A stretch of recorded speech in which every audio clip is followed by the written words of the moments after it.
This is the Lone Crater YouTube. We hope this video helps. You begin by importing your footage into VN and selecting the clip where the face appears most clearly. This improves detection speed and reliability. Once done, grant any required permissions and open the editing tools, then choose face tracking and define the detection area around the face. You do this now because initial automatic tracking creates the baseline keyframes. It saves you manual frame-by-frame work later.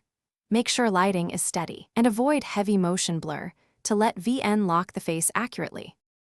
You next inspect the automatic track and scrub through the timeline to find drift or jitter. This is where you catch issues early. Make adjustments by tightening mask edges and repositioning anchor points, because a narrower region reduces false positives and keeps the effect locked to the face. If a frame shows visible offset, add a manual keyframe and nudge the mask or position back into place. Small, frequent corrections are better than large, infrequent ones. Once stable, smooth parameter values to avoid sudden pops.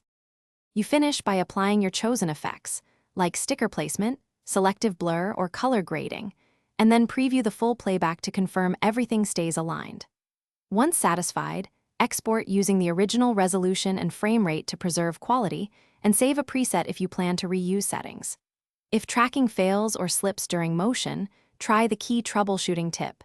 Increase face contrast with a quick exposure or contrast pass, rerun the tracker, and if necessary, restart VN to clear temporary errors. Thanks for watching. Consider subscribing if we helped you.